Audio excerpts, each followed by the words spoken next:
And then when you're up there, it just sort of comes on, doesn't it? Stream health is live. I've got music and everything at the start of mine normally. Yeah, you got. I know you because you've got one of my pads in that thing. I always recognise. Yeah, it. man. It's really nice though, isn't it? Just like a little ambient. Okay. Patreon releases. Yeah, I can see everything now. And I think I'm live. Yes. Hello, Indo Douggee. Welcome to the stream. Hey folks. Hey Jimmy, Mr. Grooves, Wicked Vinyl, Sparkyoptrix, Gregor. Good to see you all. We've just been setting up. It's always a bit finicky doing a Zoom call and a live stream, isn't it, George? There's just always weird technical things. Yeah. This one was quite smooth. We had it's my fault we're a little bit late. Alex was on time this time. No. And I rushed in at past, and somehow we got it together in about 10 minutes. So there you go. Had time to pour yourself a cup of mint tea. Yes. And I've got coffee. Ready to go. So we're all good. How is it? Nice? Is it good? It's not bad, actually. Did you say it was real mint? It's real mint. It's just not fresh. Okay. Sometimes they have green tea in them, which is a bit of a... You don't know it, but then suddenly you're like, why am I awake at 12 p.m? Yeah, you've got to be careful of that. Valerian's good for that. Oh, to counter it. It's like a natural, kind of natural... I don't want to say sedative. That seems a bit extreme. Like makes you a bit drowsy. Supposedly. Like chamomile a bit. Science. Yeah, for sure. Nice. Well, you should probably share your screen. I will do that. And then the sound will just come through to mine. Yeah. That sounds good. We might have to do like a level check. Yeah. All right, folks, this is just real-time technical stuff. Okay, can we all see that? Yeah, we can all see that. Good. God, feels like I'm at work. No, it doesn't. It doesn't. Start of a Monday, 9 a.m. meeting. Yeah. Can you all see that? I'm just sharing my screen now. Okay, so we don't need Ableton open, but so I don't know if you want to. Should we set the scene a little bit, George, with what this is all about? Yeah. Why don't you start? Yeah. So George and I are putting together a Patreon compilation of music submitted by patrons, and it's going to make its way to some sort of release, the exact format of which we're still in discussion about, but we're hoping to put something out in maybe July, are we saying, George, or sometime after June. And it's going to be a compilation of Patreon tunes, the final selection of which will be chosen by a vote after 2 rounds of feedback. One we're doing now, and if needs be, we're expecting there'll be more submissions because we're keeping this open until the end of May. So if you do have tunes you'd like to submit, there is a link in my YouTube description to find out more about it and how you can do that. That'll be the first. These YouTube streams will be the first rounds of feedback, and then we'll do a Patreon only feedback session where we kind of go over the last or like the final changes, if there are any, to get things ready for a release. Then there'll be a round of voting for people to choose their favorite tunes to make it onto the final compilation. There we go. So, yeah, it's sort of. I think it came about because we are feeling that more than ever there's so much noise out there in the world competing for your attention, and just like having people listen to your music now is such a challenge. I think a lot of people, I mean, this is where we both started, is sort of putting something on SoundCloud and then getting 6 views and a sort of porn link on your comment, and then that was all you got. And now it's even worse than that. True. And so one thing about having these channels that we've been sort of steadily growing is that they're such a good platform to sort of showcase everyone's music. So it started off as just like a really fun thing to get everyone together. And then I think it's steadily going to grow. This first release, we're thinking we're probably going to do maybe a CD release is on the cards, but certainly a digital one with a visualizer would be cool. I'm going to see if I can get my animation skills up to scratch and do like a cool visualizer for the release. Either on our channels, or we might see if Thought Forms, I think he's got one called 4am, which 4am breaks, which the Planetary Drift releases are on, which would be cool as well. But either way, it's going to be really cool to hear sort of everyone's music, and this is the first taste. We haven't listened to any of these tunes yet, so this is the very beginnings of this release. Yeah, that's right. I'm just going to put the post in the chat about submission and stuff. Yeah, so you've got till the 31st of May. Because we think we're going to need a month to just get everything together, especially if we do go for the CD one, and to do, a visualizer for maybe 10 to 20 tracks is going to take a minute to do as well. So that's the kind of timeline we're looking at, the start of July, with all the submissions in by the 31st of May. That's it. Are you still tinkering away? Shall I just keep chatting? Just because I put it on Twitch as well. We have come up with the names, which we're going to go with Event Horizon for the title, and the record label we're setting up is Blue Dawn Records. Now, I haven't actually officially turned this into a record label yet, so please no one steal it whilst we're in the process of actually registering it.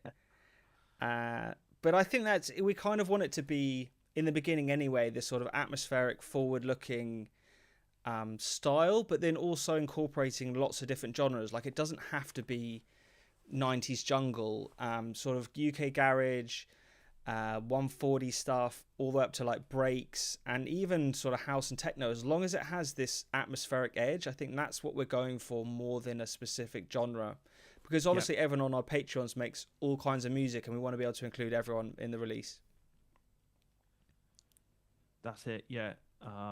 And I think like listening through already to like some of the submissions, it definitely is like a spectrum of stuff, which is good. And Event Horizons has like that futuristic edge, but also it is a little bit scary. Yeah, it can be dark. It can be dark. Yeah. So we've left it quite open-ended, but definitely sort of like atmospheric pads, and like diva vocals, spacey sound effects, all the stuff that you see in lots of our videos. That's maybe the core of what we're sort of hoping the sound's going to be. But I think it will evolve the more we do it, and the more we sort of hear everyone's music, and go for like maybe a second release in the future. But for now, we're just focusing on stage one. 100%. And that is going to start this evening, yeah? So yeah, let's get into it. So we're just going to listen to the tunes. We're going to do what we usually do, give them a listen in full, and then we do have some like some notes from people. So I think this is okay for people to be able to see these. Do you think, George? Yeah, like we can. You can. I can always just take it over to another screen. Maybe I should do that, just in case there's any like sensitive stuff in there. But you can see the spreadsheet as well. Let me just sort this out. Okay. So if we start from the top, we've got Anonym up first. Is that's the first one you've got as well, George? Let me go on I've got too many tabs open. Yes. Same. So we've got Shuffle and Cut, Work in Progress title. So I'm just going to load this up on SoundCloud, and let's get us ready. Oh, okay. It's not been found.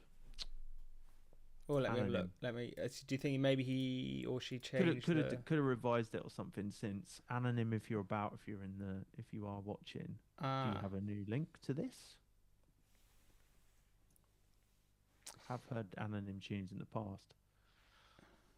Yeah, we have obviously you are in the list. So if you're watching, send us a last minute link. Yeah. And we'll get you in. Maybe we should move to number 2 then. Distant Lands. Yeah. We've heard a few from Distant Lands in the past, haven't we? We have.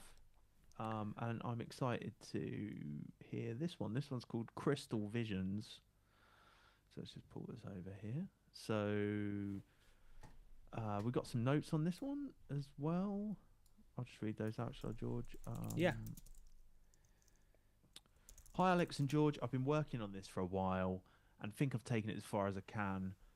Going for something moody and atmospheric that still packs a punch. Been doing some basic mastering, so hopefully the mix sounds okay. Definitely a learning curve. It certainly is. I feel like I'm still learning and failing a lot. So, you ready, George? We'll give this a. We'll just do a little sound check, shall we? Check it's all working. Yeah. So that's going for me. I think that's coming through fine. Let me check my OBS. If you play it again, just so I can see the level. Yeah, I think that's fine. That's looking good.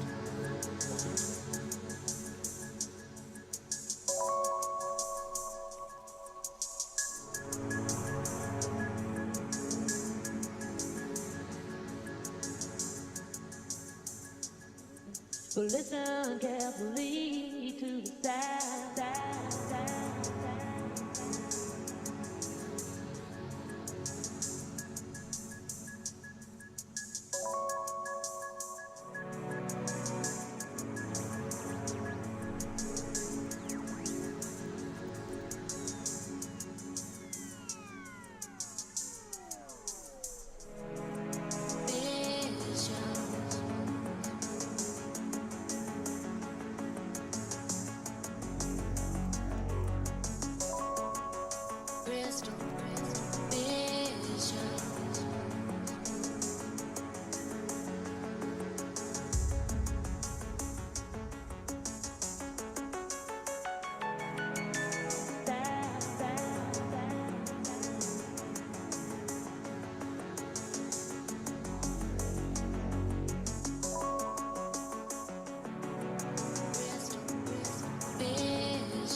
So listen carefully to the sound.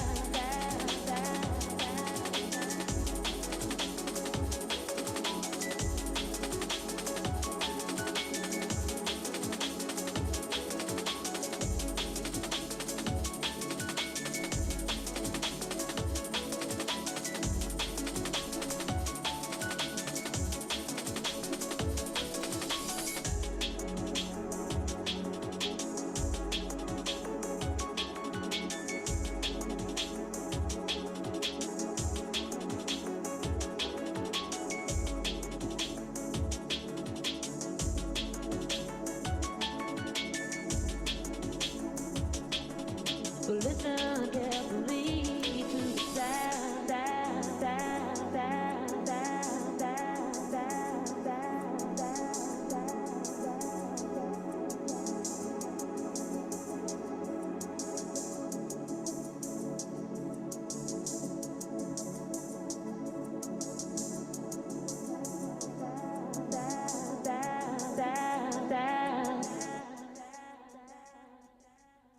What a great start. Yes, very nice. It had a bit of like a Alaska Paradox's Alias sort of edge to it, which is that it's like warm sound, but then sort of dark at the same time. It's like a bit aggressive, but also kind of nice to listen. Yeah. Like, I'm a massive Alaska fan, massive Paradox fan. And yeah, it was quite like minimal in its parts in that way as well, like particularly his Alaska stuff, which is really quite ambient at points, but yeah, I thought that was brilliant. Distant Lands, that's was like a real evolution from where you were with where you were like probably this time last year or even earlier with It's Quite Cool or whatever that tune was. The sound has definitely got like has that 90s edge, but then you can hear like the artist coming through as well, which is sort of not just an emulation of the techniques and the samples and things. It's like there's a bit of uniqueness in there too. I had I thought there was a filter sweep going down, a resonant filter sweep, which was sounding really cool, and then a pitch, like the drums were pitching up and sort of rolling up. Yeah. I really like that. But it's cool. It's like Source Direct used to do this a lot, and a few other artists, where you almost bake that effect into the groove, where you're repeating it. It's not just like at a fill section; you kind of have it going every time. Yeah. It had a real groove. Like, I really love the break programming actually, and like the sense of groove in it. I feel like it's really quite hard to do that, like to get to not go over the top.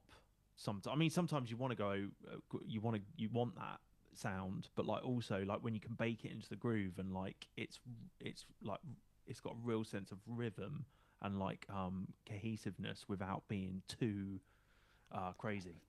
Yeah, because the techniques are all there. There was like loads of break swapping, and where you, especially the Amen part, where you like Amen sounded great. Yeah, the Amen sounded. It was really like dirty Amen, with like bits of maybe distorted Amen parts or compressed Amen parts coming in and out.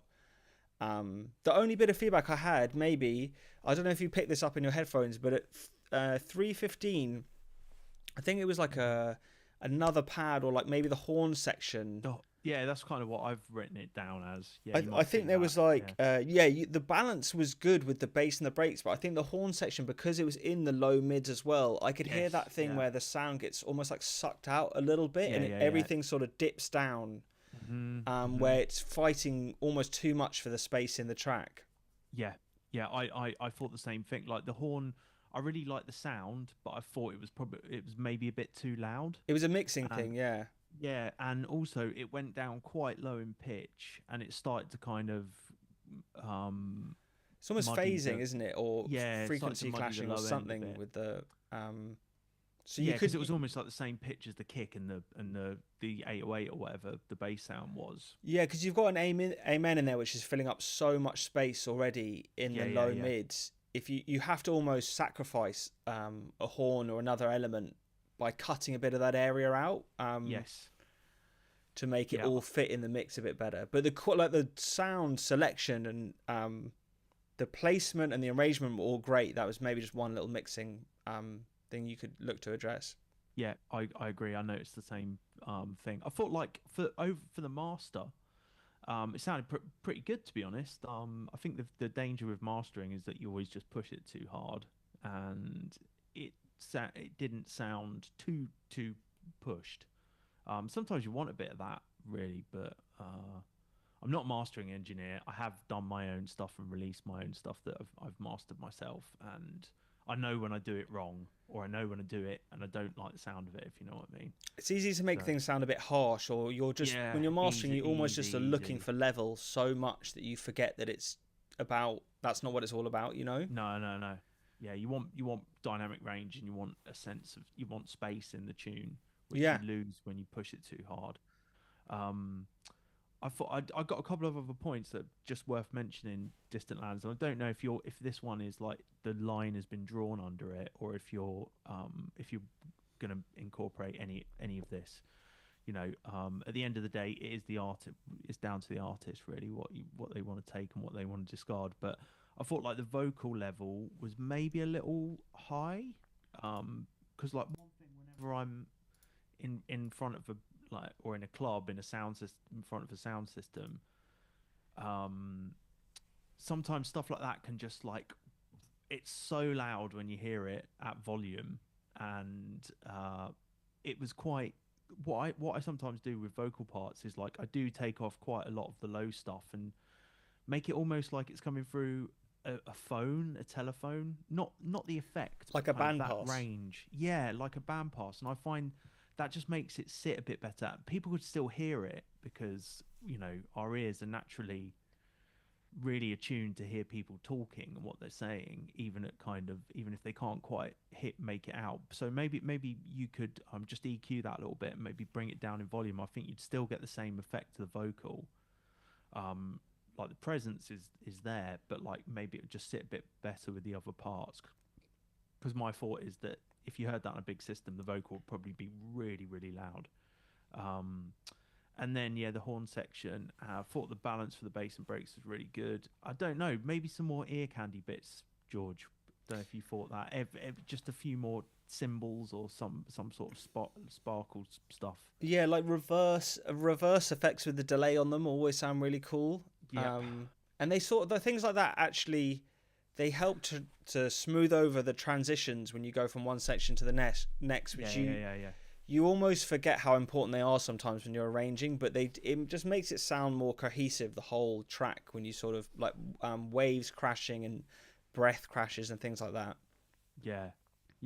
So maybe if you fancy, I'd say there's space for a few more little sounds like that if you wanted to add them, but also it doesn't necessarily need it. Maybe just put transitional elements, because we could almost, I guess people can come here, but we could send them. I think we should send just a few bullet points. Post this on Patreon or something, shouldn't we? Yeah. Okay. 8-bar transitional bits and bobs. So I don't know if that was helpful or not, Distant Lands, but Is Distant Lands in your chat? Distant Lands is in my chat. Nice. He just said, I haven't heard this for a couple of weeks and have a few thoughts as well.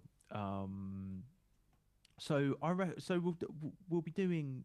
You'll be in the Patreon feedback session as well, Distant Lands. So I feel that would be a good space. Like if you want to incorporate all of it, and then there'll be more space in that to kind of talk everything through, I think.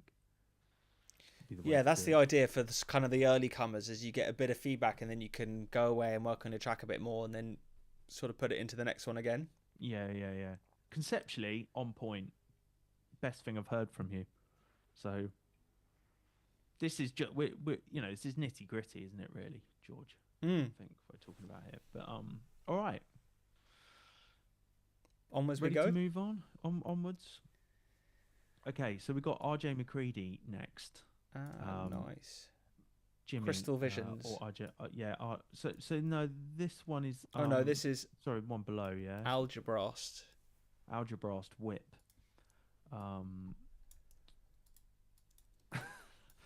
Not sure what happened, but it ended up very dark and unsettling. Need to work on the drums and find a break that fits in with the vibe.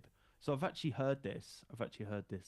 Already. This tune, and I think RJ McCriedi was concerned whether or not it would fit the bill. But let's see. I think on balance, it will be against everything else that people submit, won't it? Really, and how the overall shape of the. Yeah, it's almost like all the tunes will get a vote into the voting stage, and then the voting will decide the shape of the first release more than anything. Yeah. So I think for now, anything goes. Yeah. Really. No holds barred. As long as it's not country music or something, because I just don't think that would fit. Remix. Yeah, man, unless it's a remix. Okay, so all right. That's a good title. This is it, yeah. RJ McCready, Equidistant from Mercy. Like it. I think there's some good concepts behind this one, George, as well. RJ McCready might expound on in the chat. But anyway, we'll just go for it, yeah? Yeah, let's roll.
There we go. Number 2. Very nice. What were you saying about that one, George? You want to go first? Oh yeah, I wrote a few notes actually. You could hear Yeah. at the end, like when you put a textural element in the whole time. That was actually quite a loud textural element, but you really can create a vibe just from having like one, like filling the background of your track a lot. And I guess sometimes when you fill the background up, or what it usually does is it allows you to be more minimal with the stuff you have in the foreground, like the drums and the bass and all the elements. You sort of take away that dead space of like digital silence, which always sounds a bit weird. So with that in mind, I thought the best section here that really caught my attention was the flip at maybe 144 near the beginning somewhere, where it was actually way more stripped back. Yeah. All the elements, and I kind of enjoyed that part the most. I think it needed maybe a little bit more of like building the energy up with more and more layers and then stripping it back again. Then I think it had more of like a constant progression almost of adding new things in the arrangement. I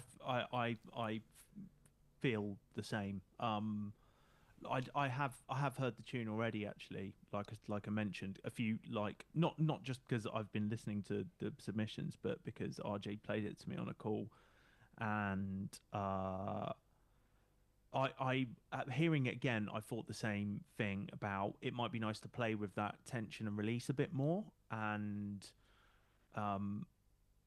the way RJ put it together was it's a live jam that's been recorded and then edited in Ableton a little bit. So I think there's space for maybe a bit of editing if you feel like doing that. Edited as in you had the multiple stems of each part. Yeah. Like a multi-track recording of like various synths and stuff and drum machines, and that's kind of his big thing at the moment is doing all of that stuff and like doing live jams and then recording them. And it's a cool process actually. I've done I know you do lots of that. I've done it a little bit with the Digitac, and it does give you like a live feeling, and you run into like happy accents and things. Yeah, for sure. It had some really cool drums, like all the different timbres of the drum elements popping in and out. I actually thought was really well done, as well as some of the effects and bits of sound design in there were sounding really cool. So it was almost more of like an arrangement thing, I think, to focus on. Yeah, if I you reckon want you to could just get just pare down some of those sounds a little bit. Yeah. Throughout. You could probably even just go back through the arrangement and just go cut that, without even listening to it. You know, like maybe that, because the background noise is particularly effective when it drops out, like you said. Yeah, you like build, don't you, with the background noise and more things, and then you strip it all back, and it always sounds really awesome. Kind of like at 144. What's probably good, I find sometimes, is when I'm listening to a song like this that maybe has one standout part to it, is I go back to that section and I'm like, right, how do I make the rest of the song at the the level that this one section is? How do I sort of bring everything else up? Yeah. I thought my only other point was the ending. If it's going to stay like that abrupt, or I guess you could just fade it down almost like with the noise, or it could just like, it's quite cool when stuff does when it just like cuts and stops. Maybe actually someone wrote a good comment in my thing. Maybe some like sub dips, like pitch bending down sub hits. With some space, so you almost like drop out the drums or drop out some other elements and have the subs come in. Stuff like that. Playing with really silence effective. A bit more as well. Yeah. So I don't know what you think about that, RJ, if you're still in the chat, but those are our thoughts on that one. I think, you know, if there was a couple of like, we've had tunes in the past from like Caligari on a similar tip, you know, this kind of like dark halftime autonomic feel. If there were some other tracks like that, I think there would be a right place for this on there. You can go from this into sort of breaky things, and it'll be. I wonder how we'll do the mix. We'll have to, because you almost want to go from sort of light to dark rather than through speeds, or you want to maybe think about. We'll have to see what we get with the final result. Yeah. But it's not going to be a DJ mix, I guess. No. If we can't beat match everything, because you want to sort of play them at the original tempo, so it's just going to be a curated list. a continuous, like just a continuous mix that with no tempo, no blending in between. Or whatever. Yeah. Yeah, just one track after another. Okay. All right. Nice. So, ready to move on? Yeah. So we've got Future World Machines next with Polaris. Okay, that's a good title. Nice title.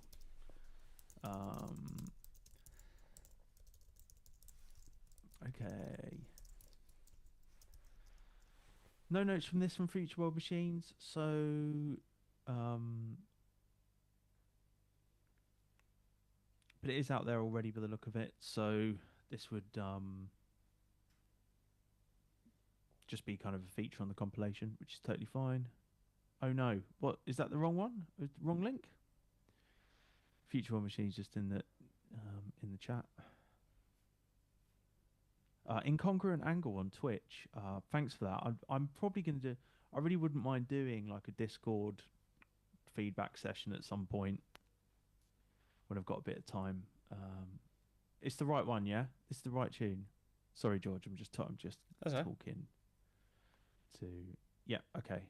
We'll just roll with this one. So this is Polaris. No notes on this one, and let's go for it.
Very nice. Do you want to lead the way this time?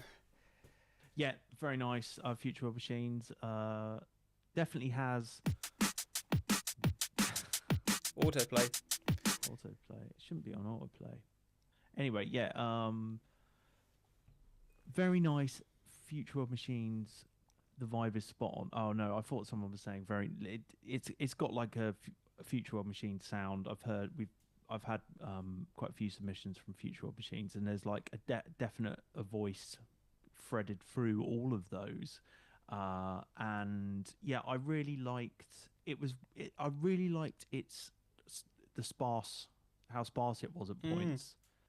And I think it can be quite difficult to do that without it sounding empty or like it's underdeveloped. And I think it's probably to do with when things come back in and when they're taken out. You know, it's kind of like the negative space, if you like. And I thought this exhibited that really well, that kind of sense of dynamics and negative space, you know, which only makes sense from the other sections in it. Really like the bass, really like the break. Creative Block had mentioned the width on the Apache, and I hadn't noticed until you typed that. And I mean, I don't know, that's kind of like a mixed thing, and I guess ultimately like a choice if you're happy with it. And Sparkyoptrix in my chat, George, mentioned maybe a second drop, and I don't know, I feel like maybe you could extend it out a little bit longer, particularly for kind of the sound world that's been created up until that point. You could almost bring that part at the end into the middle somewhere.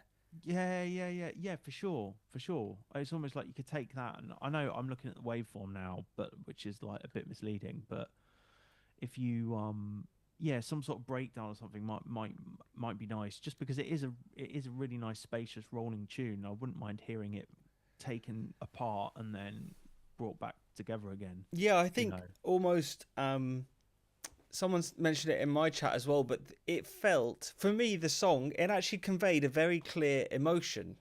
Yeah. And that was sort of uncertainty or unsettling. Like, it's not bad yet, but it's probably going to be bad in the future. Or it might not. It might be okay. But it probably is going to be bad. That's how it made me feel.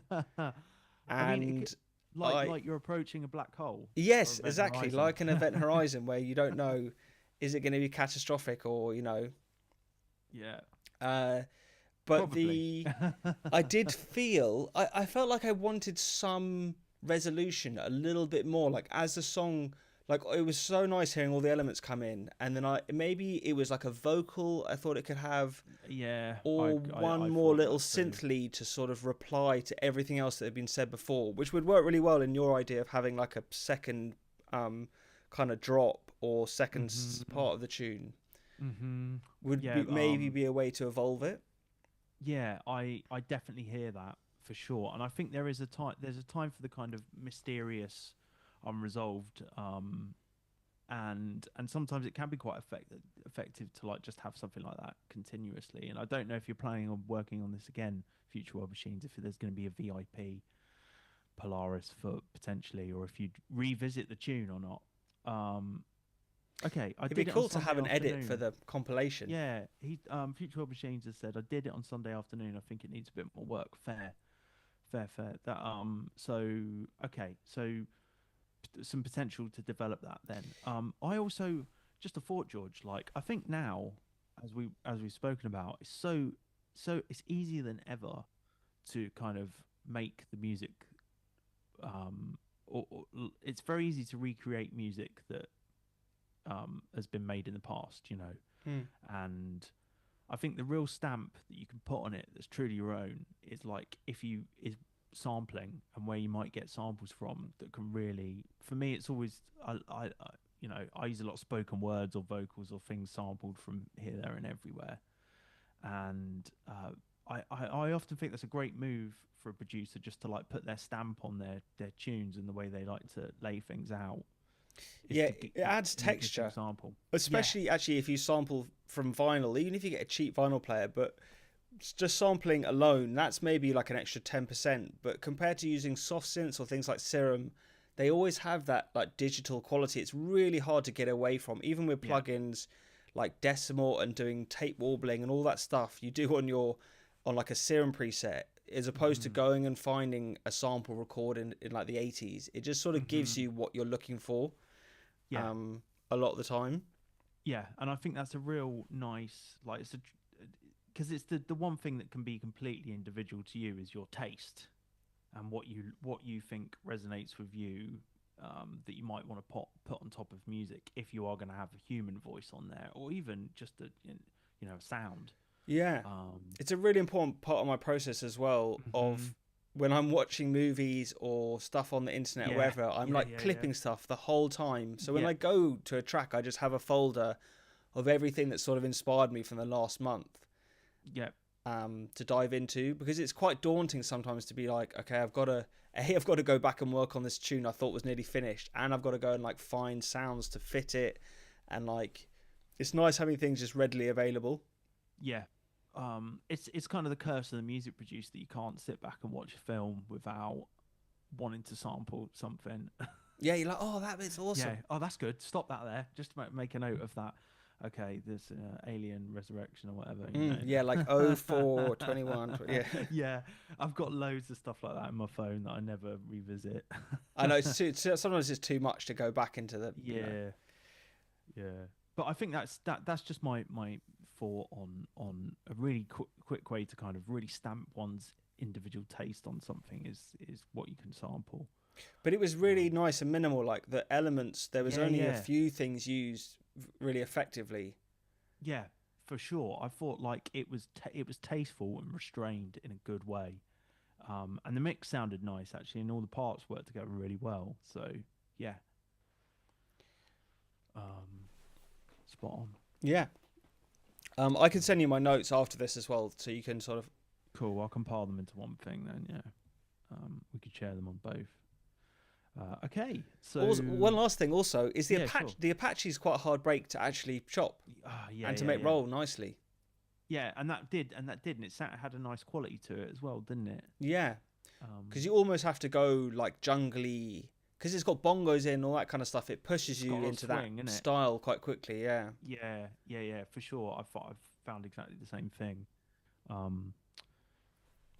Awesome. Props, future world machines. Yeah, okay. So next up we got Fatal Strategy, and the tune is called With Feeling. So let's just load this up. Okay, is this linked? Okay. Have you got? I'm getting some tea in the intermission. Yeah. Slide out. Play some music while George is getting a tea. Okay. Nice.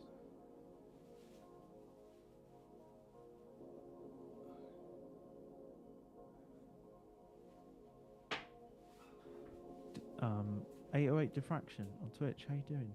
See you back. Distant Land Sample Radar. What is that? Is that one of these things that you can just type stuff into?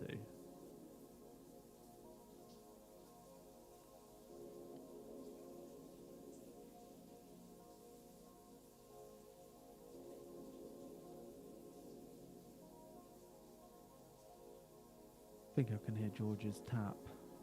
I actually thought there was some sort of water effect in that tune, Future World Machines, but it was George typing.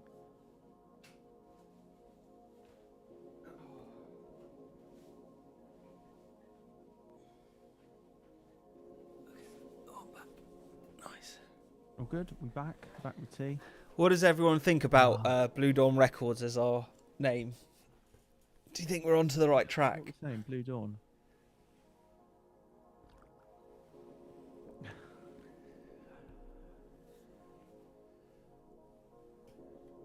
Incongruent angle, yeah. I was like, I could hear water. I thought when you were typing, George, I thought it was water in that tune, but it was just your keyboard when you were typing notes. Oh, as it was playing? Yeah. The last one. That was probably adding a bit of, my own ambience to the... Yeah. Distant Lands says the sample radar never stops. Yeah, sorry, Distant Lands. Same for me. I think you can, even just out and about in the street, I'm like drawn to interesting sounds sometimes when people are pumping out drains or something like that, and they've got some machine running or whatever, and you get interesting harmonics. I need one of those like capture zoom things. Oh yeah, I've got one. That's a handy. That's really an essential music producer's bit of kit there. I mean, the phone does a great job now, to be honest. And I think what you need is like a process. That's the thing that's difficult. It's so easy to sample stuff and like do. You need a way that's like that is easy for the laziest version of yourself, because you're more likely to do it then. That's what Twisted Wave's amazing for, because you don't have to open your door, which it just has a whole world in it that you don't want to touch, and you just go into the audio editor. I love that. It's been my favorite program I've purchased. Thank you for.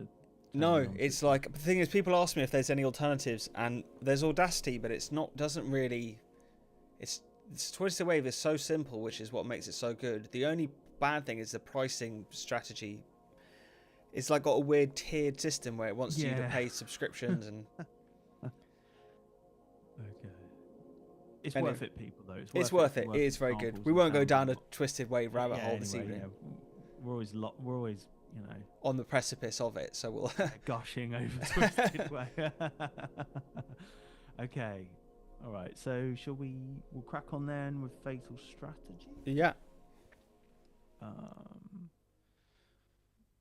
Someone says, Creative Blockhead, there's a tune of sample called Blue Dawn. Can't remember the artist. Seems like maybe it was a library thing. Amazing piano riff. Okay, let's roll. Oh, sorry, we got some notes. God, what an edgelord. I'll just read these out. So, hi, I'm Andy. I've been producing D&B for about a year. Thanks for all the tutorials. My influence is actually more house producers like Flume and Bicep, or progressive rockers like Radiohead, Thumbs Up, and Jethro Tull. I think it's good to have all these diverse influences. With Feeling has a moody symphony that I think is pretty atmospheric. Got my head nodding anyways. It could do with a little work on the build-up, drop transitions. I'm not entirely happy with the vocal slices, and perhaps my mastering is a little rough. Cheers. So, here we go. Some context.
very nice Fatal Strategy. That was with feeling. I don't know if Fatal Strategy is in the. Oh, that's me. Sorry. If Fatal Strategy is in the chat. Shall I go first again on this one, George? Got some notes. Take it away. So I can definitely hear like a Radiohead edge in the kind of chordal structure. Like one thing Radiohead do quite a lot is like in music, pop music, in kind of a lot of music, chord progressions tend to roll out every like 4 bars, or they certainly do in kind of more riff-based music. But Radiohead often do things over like a longer 8-bar loop type kind of chordal structure, and they'll vary this quite often, just like with inversions and stuff like this. And essentially, they do the repetitive thing, but in a constantly varying way with the way that their chords loop and stuff like that. And this definitely had had a taste of that in it. And so I really kind of like the chordal idea, and I like the kind of melodic thing that was going on, or was suggested by it. I thought the chops were good, and the vocal chop was kind of interesting as well. It almost sounded like some sort of anime sample. I guess it's just like a heavily messed about with diva sample of some sort. It could be something like that. Like structurally it was interesting. I guess the thing it needs is some sort of low end or bass line, I think, actually, unless you want to kind of bring that just in the chords, which you can definitely do. Yeah, you could harmonise the chords, couldn't you, just with a bass note? Yeah, I don't think they were quite low enough. With more rhythm. Yes. Yeah, I can definitely hear the bicep edge as well now that that Andy's mentioned it. That kind of euphoric chord progression type thing, with like some sort of Juno-esque sound. Yeah, just wanted like a few more elements maybe to fill out the space a bit more. I think we're not hearing the bass, because that sometimes does quite a lot. It's like the last key element that you need with the rhythm and the harmony, and then the bass that kind of brings it all together. Yeah. But some effects and stuff like those things are almost freebie to give your song a bit of extra interest, because they're so easy to put in.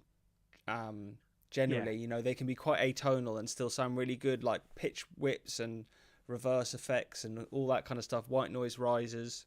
Yeah. All the kind of the like. I tend to add all this stuff at like the end usually, or like if I feel it needs it. Really, I don't know. My process varies all the time, but I think as well. Like just a thought, Andy. But like if you watch this back afterwards, it's like, I wonder if this is a D&B tune, or if it's something different. If the chords kind of suggest it might want to be something a bit different, and maybe like I kind of like the Amen, but I think there's loads of space to experiment with some other drums at the same tempo, and maybe like a drum machine sound of some sort. I don't think it necessarily. It would be interesting to hear that. I thought you could actually have gone more between the choppy Amen stuff into like a more rolling Amen part as well, to create some of that contrast, because you almost did it in the very last section where you were filling in the gaps in between the hits more. But actually a little bit of like a technical thing is when you have like a kick and a snare, you can either put the shuffle, which is essentially like a hi-hat and a go snare in between, or you can just put a single hat. And so even if you want it to like not make it too jumpy, you can put just a hat in between all the hits essentially from the Amen. Yeah. And I think that would have helped it a little bit more with some of the progression kind of stuff. And you were maybe sensing that it just wanted something more with the drums to kind of happen. Yes, completely agree. So like I think priorities for that one would be, or like would be the bass and try out some more drums. I think like you've got some really interesting chords there. You could even add.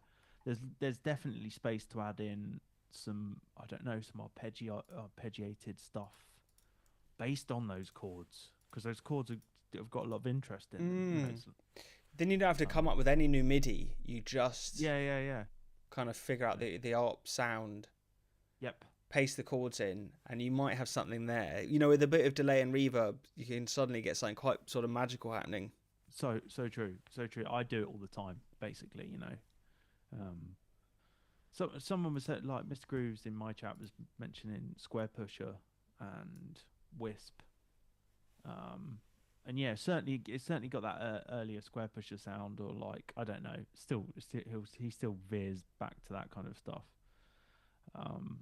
Yeah, one maybe final trick if you want to be really lazy with your drums. If you have them a bit choppy like that, you can use a dotted eighth note delay, and it sort of repeats because drum and bass has like a 2-step rhythm. It repeats quite nicely with the existing groove, and you just fill in the gaps. With the delay where you don't even have to do like any more programming. Very nice tip. Hot tip there. There you go.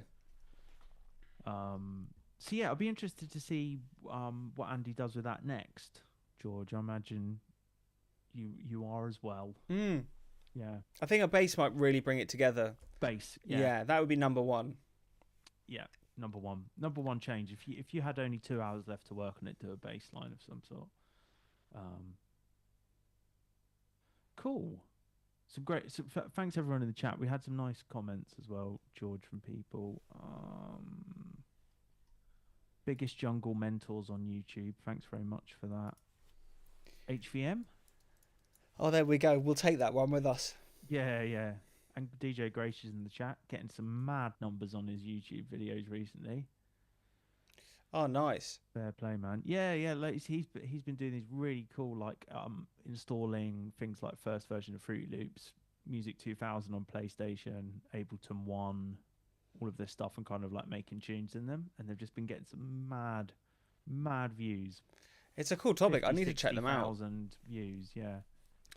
It's all. I think lots of people started that way, didn't they? On like a PlayStation 1 game or even earlier. Acid for me, and I think he's got an Acid one coming out, Sony Acid, and that was like literally messing around, having no idea what I was doing, but that I could like I could put one sound on top of another. You know. That's where it all began. That's where it all began, man. Yeah, and then, well, my dad had a reel-to-reel tape machine, and I would record guitar parts on it and layer them up. And that's magic. You need to get your hands back on it now. Fuck, I know. Do you know what happened to it? It fell over, right? And the like spoke for the tape bent, right? So I couldn't use it after that. And then I think when I was moving house, or in a low point in life, I just like got rid of it. I just tipped it. Because I was like, I don't need this anymore. Cost really a fortune to repair anyway, probably, wouldn't it? Probably, yeah. And I just I still think about that tape machine to this day. Yeah, someone might have been able to fix it. I expect that there's a really good like tape shop here that does like old hard reel to reels and like high end vintage speaker and sound stuff.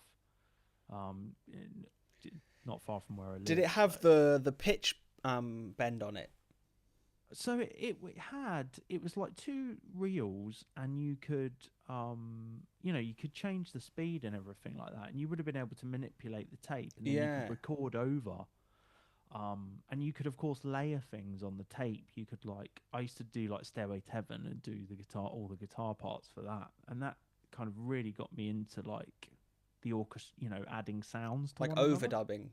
I just love the idea that I could paint a picture of with sounds kind of thing. So yeah, it's a cool ambient technique, isn't it? That I've tried it more with, or I think you can even do it with a really like a delay with 100 feedback, so full feedback with like a long time, and then you're just in a loop, aren't you? In a similar way. Yeah. Like a tape loop. Yeah, absolutely.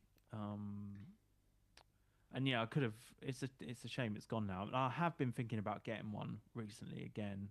I don't know. Anyway, sorry, we are digressing. Yeah. Okay. Yes, maybe 2 onwards. Yeah. So we've done 4 now. How many did we have? 10 in the beginning. Yeah. We'll see how many we can get through in the next sort of hour. Yeah. Okay, it sounds good. I'm just gonna. Okay, that's fine. Okay, so got some notes on this one. This is footwork. No, I've got the wrong one here. Sorry.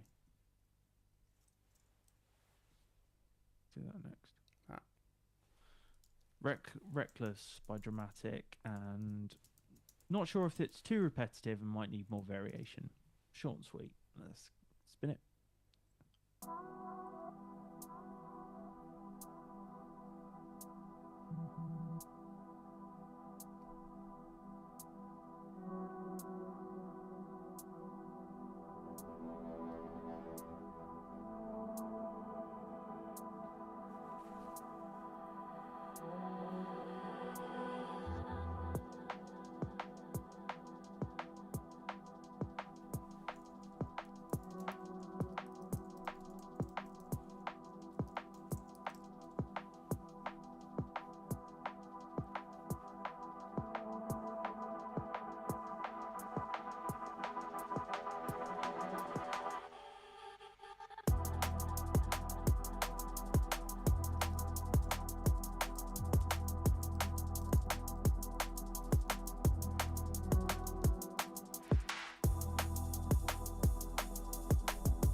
Okay. Mm.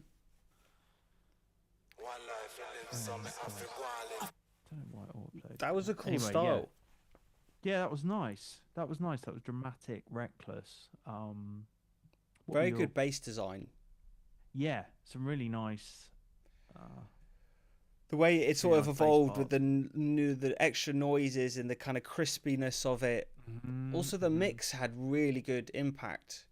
Yeah, that drop. That was a real drop, wasn't it? That was nice. Which you get, I guess, more from. It's so minimal. It's just mainly had the drums and the bass going, and also really like skippy drums. You know, like the super tight hits. So you have loads of space to play with for the bass, and then the vocal is in like a completely different frequency range.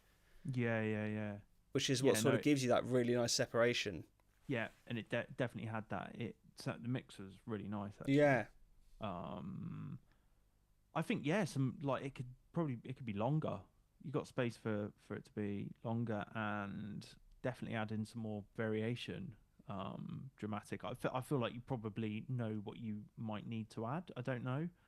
The pad, there was like a pad coming in, kind of a major pad, major third. It was swelling at the end of the 4 bars or whatever, and that was really nice. That was kind of like an interesting tension and release thing. I'd love to hear more of that coming through. The fill stuff was, they were like almost maybe reverby hits or something that were coming in every now and again, but they were really satisfying. With your like strip drums, and then you sort of have a different flavor for the fill section. What else did I put? I just liked. I guess it was so simple, wasn't it? It was like vocals, pads, and drums and bass, but done really well. Yeah. It's like Pulp Fiction or something. It was like Pulp Fiction. I almost thought like a spy tune or somewhere. You could hear it in like a mix like that. Yeah. So I'd love to hear more bass bits. Just like if you maybe lengthen it out a bit. I don't know. Maybe. Yeah, it's a good way to get more breakdown. Interest is to like do more variations in the fills as they go on. Yeah, for sure. Just like take the material you've already got and just manipulate it slightly differently. Or now I kind of think about what I could do with the sound I've already got rather than hunting for something new. Especially in the second drop where you get a chance to sort of flip it up a bit more.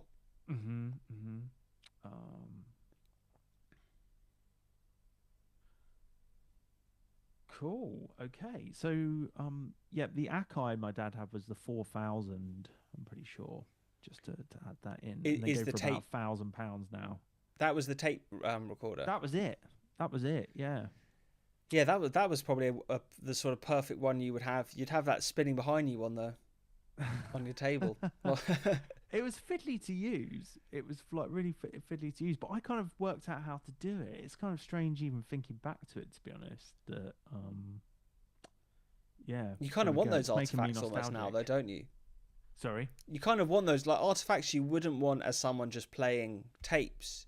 You want as a or playing guitar even. I guess you want them more now when you're sound designing to sort of. Yeah. Like I would love it now to run some drums for it or something. Oh, that'd be awesome. Yeah. So DJ Grace has said in my chat, George, we are going to have another round of feedback. Yes, and I would love to hear a submission from you too. So, I'll drop your WhatsApp about that, Grace. The next one we're going to try and do on Patreon or both our Patreons, like a collaborative stream, and give that a go. So it's a bit more private, and then I think we can maybe even do a bit of the voting there can start or something along those lines. Yeah. Are we thinking we'll do another one on YouTube, George, before at some point? Maybe we can. We'll see how this one goes, because if we maybe in a week or two, see how many more tracks we got. If they come in, if lots and lots come in, we'll try and do maybe another 10 on a YouTube, and then the final one. Cool. All right. Okay, well let's press on then. That was really good, dramatic. I'd love to hear what you do with that. Sorry. Okay. Yeah, we got this open anyway. This is Footwork Lullaby by Monsu Brute. Hello, my name is Gabriel. I'm a pianist, producer, and composer based out of Montreal, Canada. Monsu Brute is my alias, where I explore the intersection between footwork, drum and bass music, balancing groove-driven structures with an intricate approach to sound design. The music thrives on the tension between rhythmic intensity and sonic richness, syncopated patterns layered with lush textures, vaporous atmospheres, and carefully sculpted sonic details. For this track, I'm curious about your any thoughts concerning the arrangement, especially the way the outro or second part of the track builds out. Is it too busy or just fine as is? Also, anything mix-wise is appreciated, as I'll probably do a proper mixing session soon. So this sounds like it could be, a good track to pair with RJ McCriedi's early offering. Don't you think? Yeah. Yeah. All right. Cool. Okay.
Lovely vibes in that one. Yeah, lovely.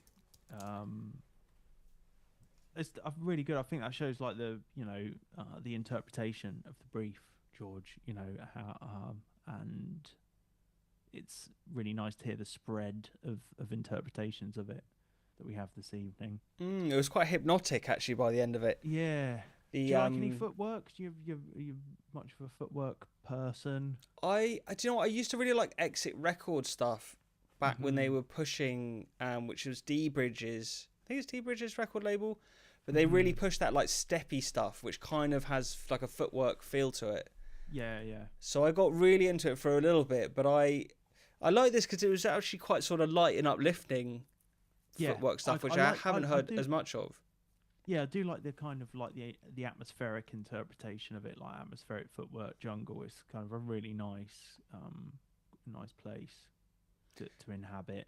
Someone mentioned like a quartet edge to it, which for sure, yeah. I did have some like specific feedback points on it for Gabrielle. Shall I go first, George? Yeah.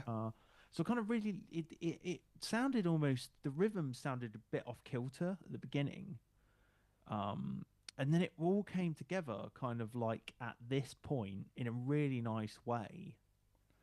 And I guess I feel like that's a real opportunity to like lean into that off kilterness of it, to like really mess with people before it all just like slots together. I love that type of thing when I hear producers doing that, where you feel like it's like, what's going on? And then it all just like falls into place in a really beautiful way. I feel like there's a creative opportunity to do something like that in that early section. I suppose like the kick drums right in from the beginning, even though you've got this kind of nice like kalimba type melody thing. I feel like you could have a bit of a drop, or like a build more with no kick drum, and then I feel like there's more potential for it to really build in that first section before it then all falls together, and then you've got this nice rolling tune that's like really really quite groovy and footworky. But yeah, definitely. There's obviously the crossover is evident, but yeah, it's sort of like controlling energy, isn't it? Which we always talk about, but it is what you end up listening to. Like when you first listen to a song, you're diving into the emotion of it rather than any of the technical stuff usually. Or like that's the sort of it's like you want to control the emotion. So a lot of things we're saying about like the transitional elements, like I thought in this one, especially in the second half, to define like where the drops are a little bit more and to build the anticipation into some more sections. Having like, they're always classic things, but like even risers in music like this, you can make like quite a tasteful riser. I think it's like the concept of that, isn't it? That's interesting. Like we probably have a sound in mind when you say that, when you say riser, George, but like there's so many ways you can interpret that. It doesn't necessarily... Yeah, I do. I definitely have a sound in my head. I also have a feeling of like I wanted to be brought up with the tune more, and then sort of hitting these points. Because you sort of your ear doesn't know what's coming, and then it hits it, whereas you can create more anticipation, can't you? Yeah. It's a bit like if you're running towards a cliff, right, and then the ground falls away from you. Yes. That to me always feels like when you just take the bass out of something, particularly with a riser or that you're heading towards some sort of moment of impact. And I think it's kind of interesting to think of the transitions in ways like that. Like it's almost like a sense of where you are in your body, and you have to take away almost before and then add. You sacrifice something in the beginning to give you more emphasis on what happens after. But I love the vibe overall of like just the sound designs, the selection of sounds, how everything came together. Yeah, was really lovely. Nice. Interesting to hear a footwork tune as well, which I don't think we have strictly kind of in that way. It's the outro or the second part of the track builds out. I mean, I thought like it really developed after the intro for me, and I kind of liked everything after that Not that I didn't like the beginning, but I thought like when it all slotted together and then rolled out, I was like vibing to it. It was great. Um, okay, so press on. Yeah, I we've thought the got mix a was couple. good. Mix was good. Yeah, we're getting there. We're on number 9, but we've missed one in the beginning, didn't we? We did because we didn't have a link. The link was broken. Okay. An anonym is not about, as far as I can tell. If I may, George, Silver Stag on Twitch. That's really good to hear, and that is totally fine. That's totally fine. What is I'm interested. What is EPQ? Okay, so thank you. So this is Suki and Gurugu. Very well done. We'd practiced Thank pronouncing this before the session. It's always worth doing that. This is Into the Jungle, and it says, "My brother and I have been making music our whole lives, and we enjoy it. The sound speaks for itself." So Perfect.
Just relax.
Yes, a lot of love for that one here. That was really cool. That had a Yeah, very that was Source nice. Direct-y sort of Photech style. Yeah. There's people saying good looking vibes, and Incongruent Angle on Twitch was like kind of early 2000s, which I feel like it definitely kind of had that flavour. Because it was like, yeah, Mr. Groove's really clean. It sounded clean, didn't it? Do you know what I mean? It sounded like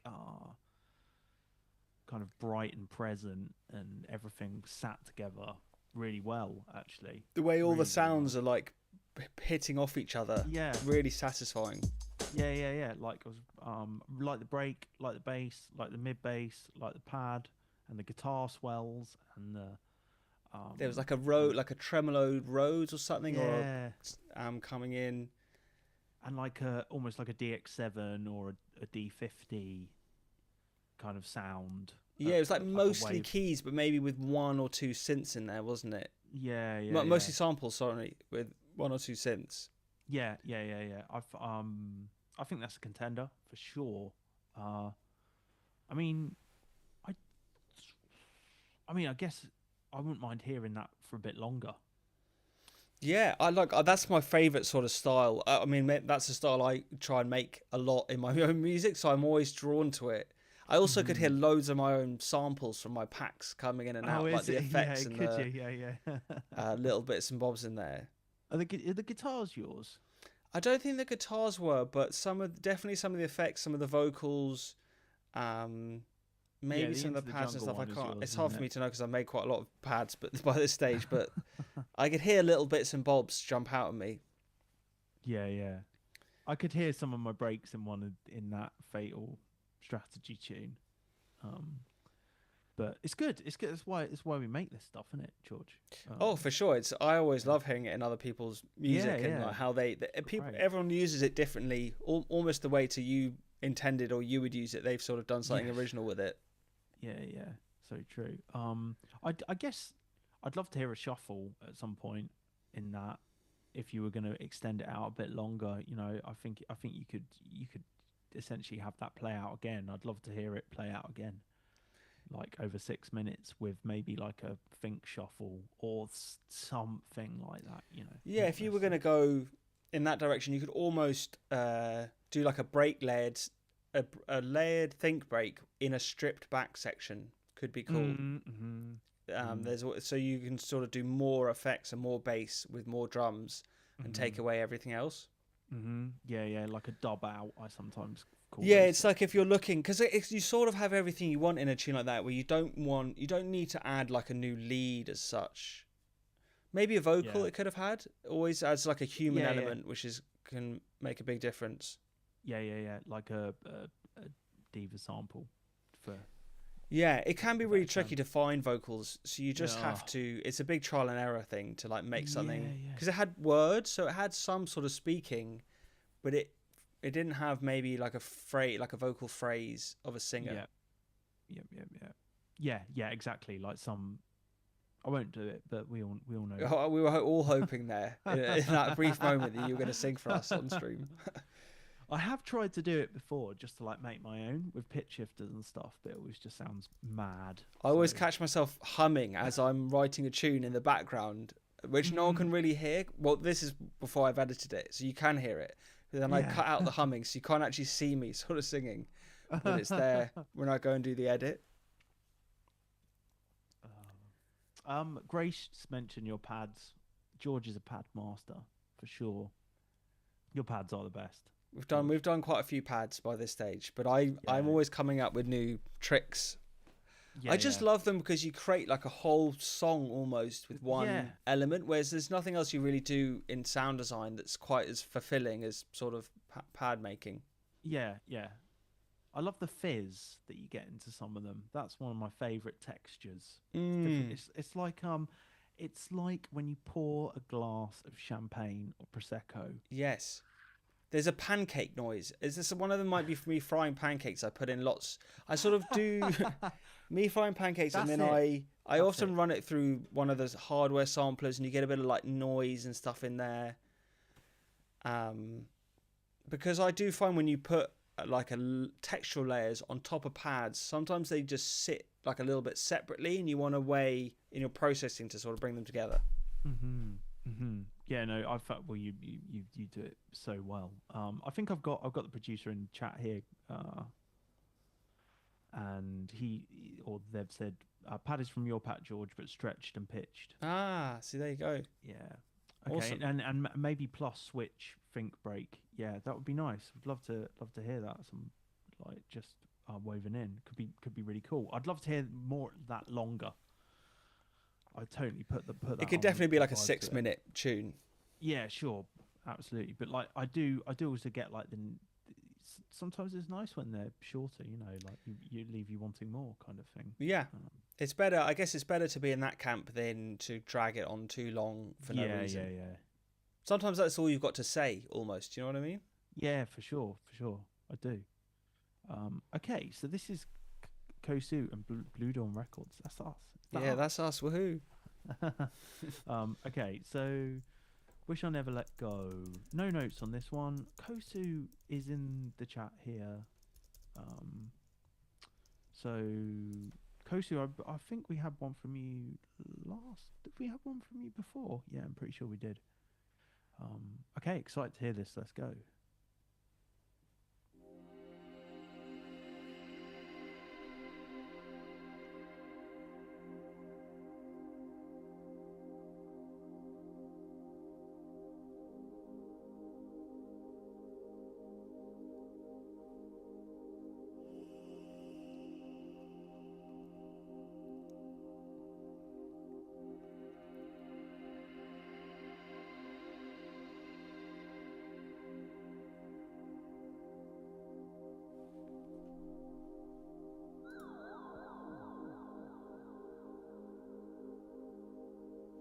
Wish I never let go.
Ooh.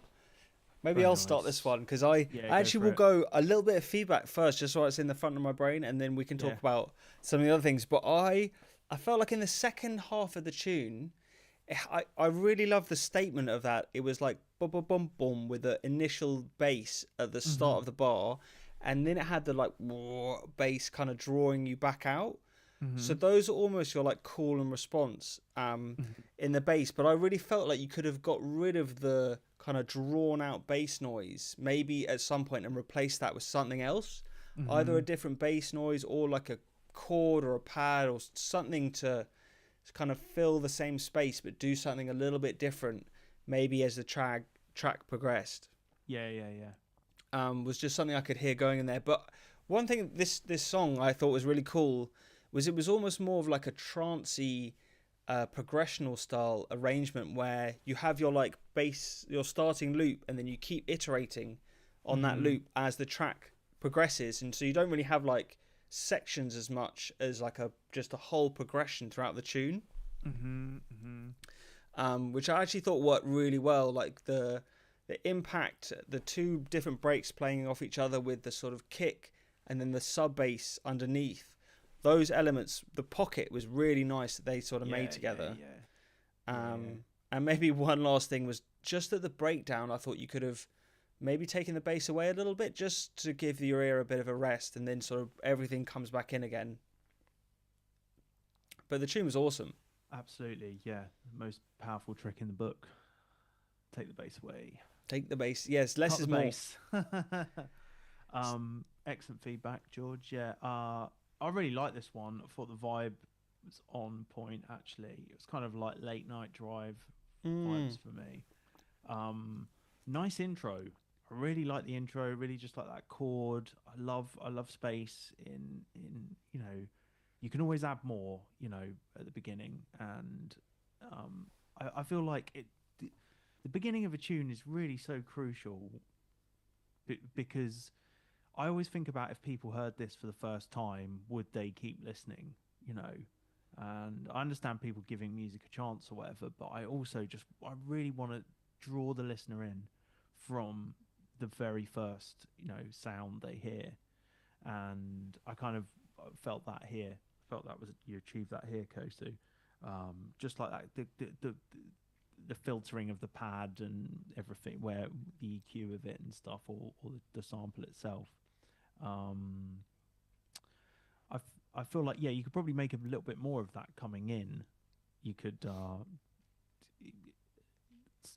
introduce things a bit more gradually, maybe from the beginning. But yeah, I really liked the call and response between the bass. I love that kind of atonal arp sound that was happening every now and again. Um, that was like slightly out of key in a great way. It was almost like like a kind of computer startup noise or something. It's really cool. Uh, I like the development when the vocal fell away and then you got this lead sound. That was really effective. And I think what George is suggesting would be a brilliant development later on in the tune, where you've got like the structure, you just change the sounds, or like, you know. They're really minor things, like you can mute a Yeah, yeah, yeah. section in 2 seconds and sort of A/B it, because the second drop had like a strip back, it sort of Yeah, yeah, stripped yeah, everything yeah. away again, which sounded really cool. So you sort of go, having no bass leading into that would be really effective, I think. Yeah, yeah, for sure. And or just take sounds out. That's something that's like I know it seems obvious, but like often it can be really powerful when you just remove a few of the key sounds that people have been that your ear is latched onto. Um, Really effective and easy to do. I think just one thing on like the vocal, the warping. Maybe I'm not sure what you've made this in Kosu, but like I felt like it maybe the warping sounded a little bit off, or like the pitch of the vocal. If you're happy with that, then that's fine. But it's almost like it had been warped slightly in a strange way, um, and I was just noticing that happening. So, but that was the first bit of the vocal, and the second bit was really good, where it's like there were almost two parts to it. I didn't even notice that because I guess I was so much listening to the drums and the bass that I Yeah, almost you sort of zone in on a few elements, don't you? But the rhythm section yeah, was really strong. yeah. Yeah, yeah. Like yeah. Kosu said they're R2D2 noises. Ah, Yeah. they Are were they cool. actual R2D2 samples? Really good. Okay. So yeah, we're on to the last couple. Yeah, I think we have 2 more, only because Indo Douggee C has been in my chat for the whole time, faithfully, and I think he put a release in last minute. So if we can try and get him in, and then we have one more. So do you think we can do these last 2? I think we can do the last 2. If we got half an hour, haven't we, till 10 o'clock? Yeah. All right. So if let's do Dougie's first. Okay, we? cool.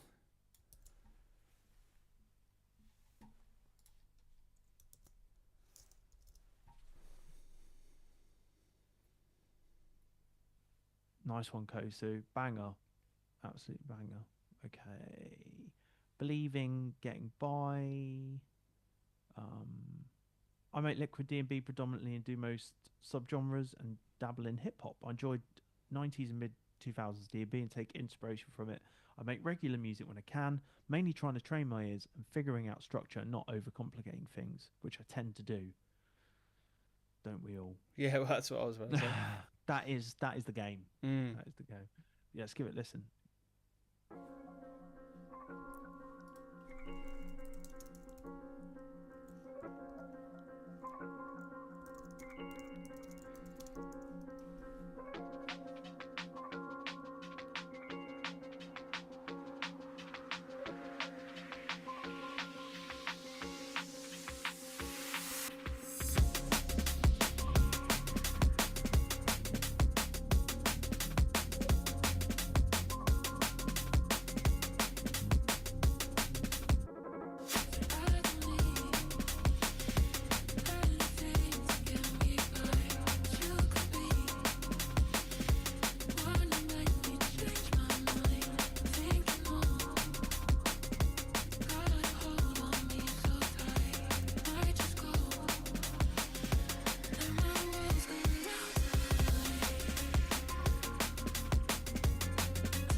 Nice. Yes, nice one. Indo So many different Douggee. styles getting thrown at us. That was a journey actually going through that one. I really like the vocal. I mean, it's actually quite hard to write a track with like a vocal focused track where everything else in the tune has to serve this sort of main element. Yeah, But I think so that was true. done really well.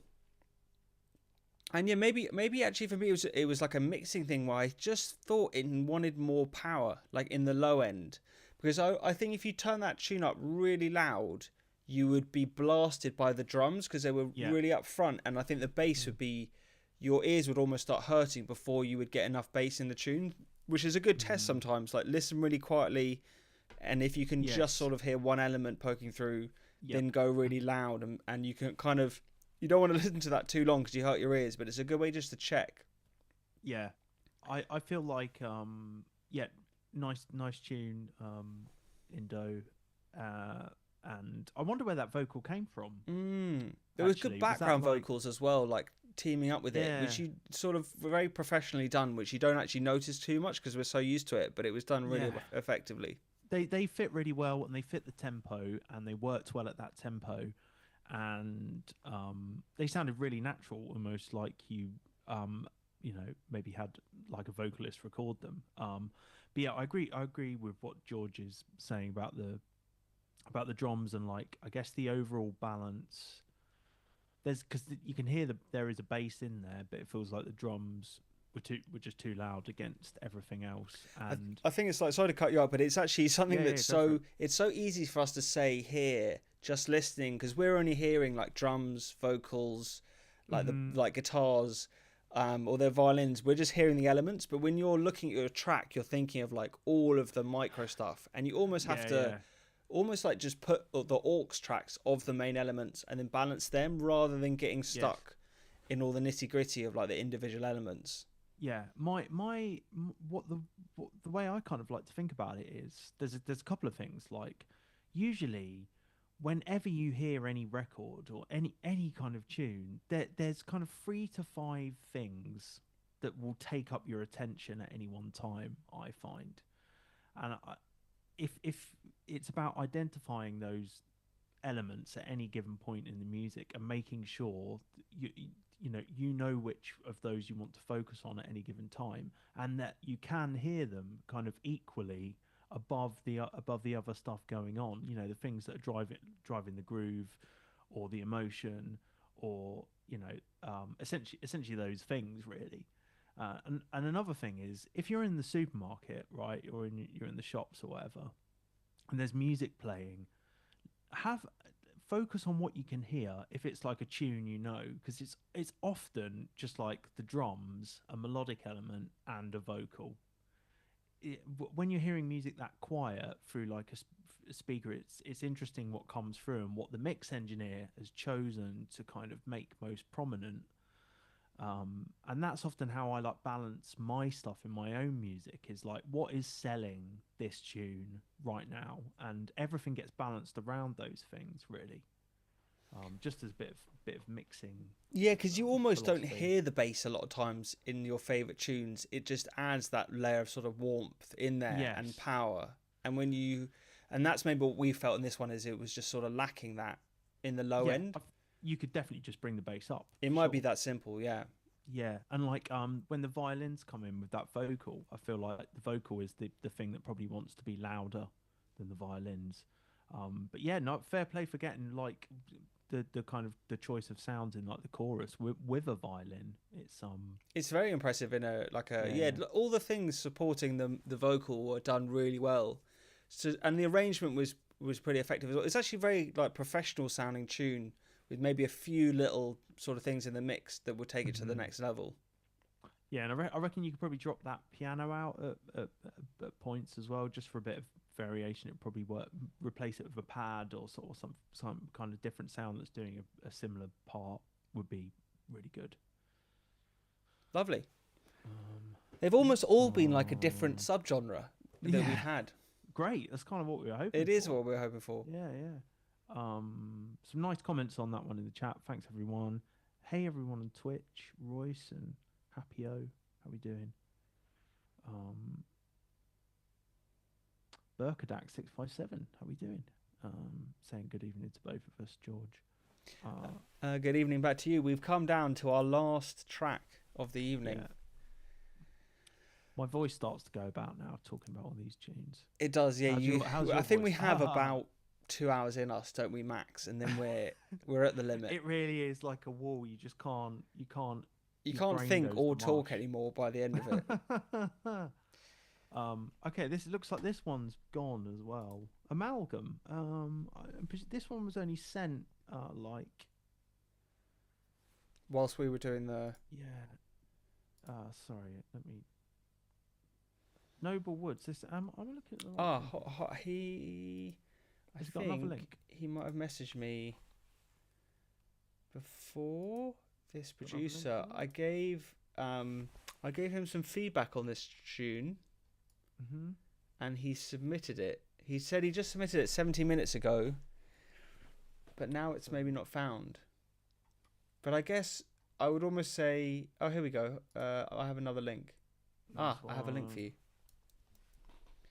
Let me. George, do you want to can I send it to your WhatsApp maybe? Yeah, it's fine. Misty. Cool. So I heard from on Patreon, for one of the tiers, I do some like feedback every month, and so I've heard the first version of this song, but not since it's had sort of some revisions done to it. Okay, cool. Is it Creative Blockhead? Is that? Noble one Woods. It should be the track. Okay. Let me just load this.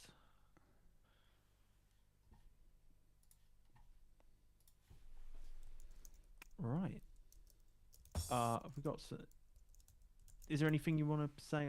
We do have something. Wondering if it's too long, almost 7 minutes. Suggestions on edit points. Got a 140 tune, maybe. Yeah. Okay, fair. Let's go.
sliding in and out of a hallucinatory state after this is all over. If you do, just relax and enjoy it. It'll soon go away. But for now...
Yeah, very nice. There we go. Great one to finish on.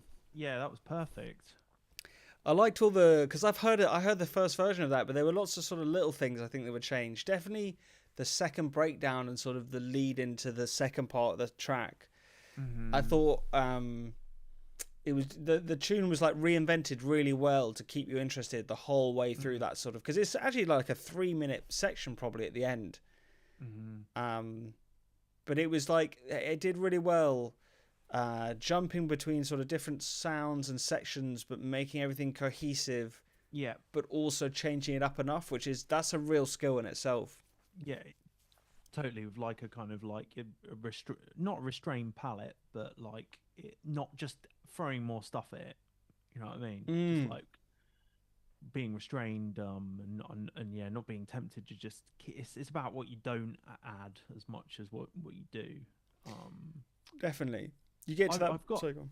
Sorry, no. Yeah, because Creative Blockhead, aka Amalgam, is in the chat here, and they mentioned that, or they just said, "Geez, it is too long." Lol.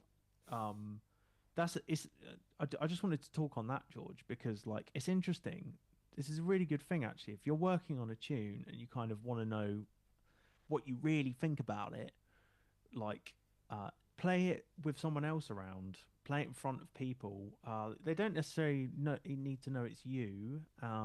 They don't even need to necessarily be listening to it, but I find just like having someone else in the room when you play it, regardless of what they think, it is truly revealed what you think about it. It can be a really good way to just like test your music out. They don't need to know it's yours, and you don't need to make a big thing of it. You can just like play it when they're like quietly but you just hear it in a new way, having another human in the room. You often even, in person. As you're doing that, when you're telling them about the song, you often say like, "Oh, the intro's a bit long," or like, "I could have probably made it better." Yeah. You know something's not right with it, right away. Yeah. It's a great way to like really be honest, isn't it?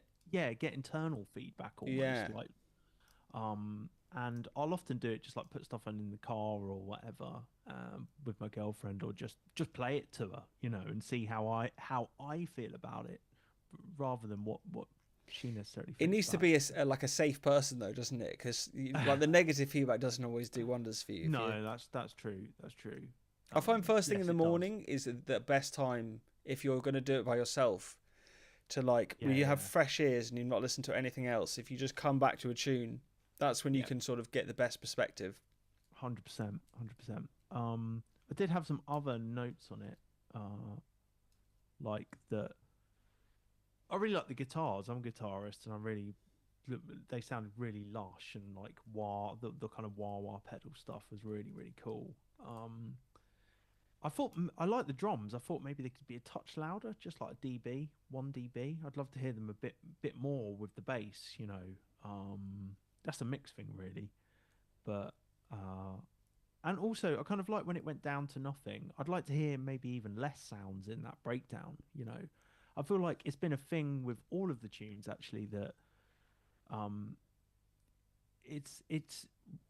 I'd love to hear more just really taking everything out. Silence. I'd love to hear some silence at points in people's music, because it's such a powerful tool. Do you know what I think it is a little bit? It's because digital silence sounds so unnerving that like if we all had a bit of white noise in our background of our tracks, then you'd be more eager to like let things breathe. But because whenever you hit that digital silence, you fully have to fill it, don't you? Yeah, for sure. And it actually, like, it is the most powerful thing you can do in a tune, is like having nothing happening. I know we talk about space and stuff like that a lot, but like actually nothing. Yeah.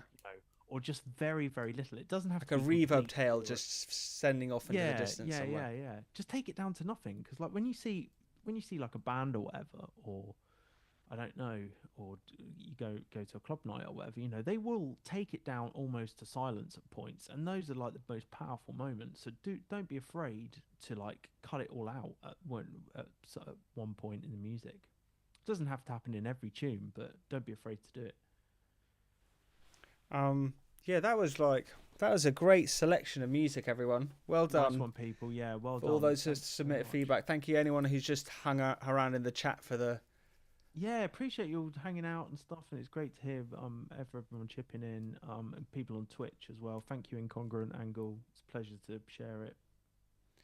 Yeah, this is our sort of first build towards this Patreon release, which has got me really excited and inspired to hear sort of how it all progresses now. Because we're probably going to get maybe another 10, maybe another 20 tracks in the next sort of month. Yep. So, it'll be interesting to see what people pick and what we choose as well. We get a choice each. That's kind of what we said, did we? Or yeah, we'll have to come up with something like that. But we're definitely going to have one sort of green card we can wave.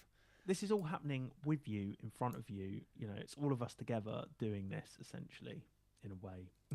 Yeah, that's the idea behind it anyway. That's the whole point. That's the fun part, though, isn't it? That we figure it out as we go, and yeah. So yeah, I guess we'll let everyone know if we're going to do another YouTube stream or if we'll just do a Patreon one. Yeah, I guess it really depends on how many submissions we get in the next couple of weeks. Yeah. For sure. So either way, we'll be seeing you again towards the end of May, probably sometime. Yeah. 100%. So we'll play Alex's lovely outro music. Can you hear that? Yeah. As we send you off. Yeah. This is a Groovin in G pad. This is a resampled one by Human Synthetics. There you go. Yeah. It's a couple of sounds, I think, George. It's a few samples from your New Horizons pack. I've thought about doing a loop, an hour-long loop to put on YouTube. Yes, you should ASMR. ASMR, yeah. YouTube feedback, track feedback stream intro. There's so many now, but I think it's AI that people are making these like forest backgrounds, and I just think there's no one actually there. No, you can tell as well because they've got some ridiculous title. Yeah, there's I've like got a few medieval go-tos. music, and you're like, it sounds all right though. That's the problem. It doesn't sound authentic, but it doesn't sound bad either. It sounds like everything's high pass to me, low passed. Sorry, yeah, people know what I mean. But all right, okay. Well, thanks everyone. I'm gonna turn off now, and we'll see you again soon. I'll be on next week. So. Yeah, and I've got an Artemis video that I'm sort of putting together slowly but surely. Yes, but it nice. mostly for me will be coming towards the end of May. I think is when it's going to take me to get all this stuff done. It's a slow process, isn't it? Video editing. But... Yes, it just takes a minute getting, especially when I go and do a big project like this. Like Artemis, I have to sort of make a demo track and do like all the video, getting the history of the artist and sort of just putting it all together. And Artemis is one of my favorite producers, so I want to do it justice. It's kind of a classic thing for my channel, doing this artist breakdown, so I just want to nail it on this one. You will, man. You always do. Is the plan. So yeah, anyway, we'll catch everyone soon. Cheers, everyone. See you later. Have a good one. See you, everyone. Bye.